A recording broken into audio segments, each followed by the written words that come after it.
dabar jie tampys Juozapaičio frazę apie debilą, ar ne? Ir čia bus tampoma ir tampoma. Jūs mano nuomonę žinot šito klausimu, man neatsakyti nieko nereikia. Pykštinimo, kai Juozapaitis pasakė, ką mes visi norėjome Vilkauskui pasakyti. True. Va tas ir yra, aš nežinau, aš nenuvertinčiau to. Aš nenuvertinčiau to katarsiško momento žmonėm. Aš nenuvertinčiau to. Kartais noris, garsiausias you got to be mad. Kaip tas, I don't have to tell you things about. Šitas pokalbis, The Network, speech from The Network. Tu turi kartais išlietą. Ir to žudbūt reikia. Kai čia visa ta kalba, kas nematėt, gali pažiūrėti, aš nenoriu, kad copyrightas būtų. Kad pro langą išlyskit ir šaukit. Šaukit, I'm mad as hell, I'm not gonna take it anymore. Ir man atrodo šitie kartais ir piršto parodymai, ir šūkiai, ir pavadinimai daunų, ir debilų, ir urodų.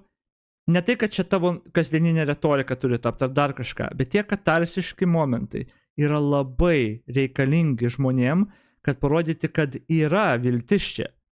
Jūs čia nesat užduhinti, bejėgiai, kurie niekad negalit atgal smokti. Kur jumis duhina kiekvieną dieną Žemaitaitis. Ir jūs turit švelniai, negalit ne žodžio pasakyti blogo, nes jeigu pasakysi, iš karto, matot, kokie jie nekultūringi. Tegu jie išnaudoja tą amuniciją ir tai nebetaps jų ginklu. Ir tu duodi žmonėm ir parodai žmonėm, ne, mes galim atgal, mes turim teisę, mes galim atgal, ir kai jie mus kritikuos, vapšė pajibat, ką jie ten paskui ten sakys, ar taip sakys. Bet ta emocinis katarsis, tie momentai, man atrodo, yra tikrai reikalingi. Visuomeniai, kuri nori tą pasakyti tiem politikam ir niekada nemato. Mato tiesiog kaip jų mėgiami politikai, ten liberalai ir konservatoriai, pastovi tiesiog turi sukandę dantižnai kentėti ir būti leidžiami, spardomi tiesiog. Kiek tu kartų gali tą matyti, kol tau nepasinorės klykt pradėti? Kiek tu gali matyti mėgiamą tavo politiką tiesiog sukandusi dantis grinai?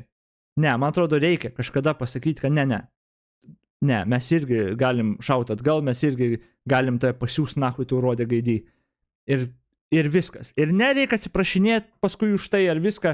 Jeigu nori gali atsiprašyti man vienodai. Bet vien tas momentas, vien tas pasakymas, vien tas parodymas, kad jo, mes irgi žmonės, mes esam kultūringi, ne dėl to, kad mes niekad keiksmažodžio nepasakom, o mūsų pasirinkimas. Kaip mes norim, mes galim kovoti su jumis, tipo. Ir man atrodo, tie pasakymai karts nuo karto tokie yra daug svarbiau gal negu tiesiog iš išskaičiavimo tokio, ar čia naudos, ar dar kažką.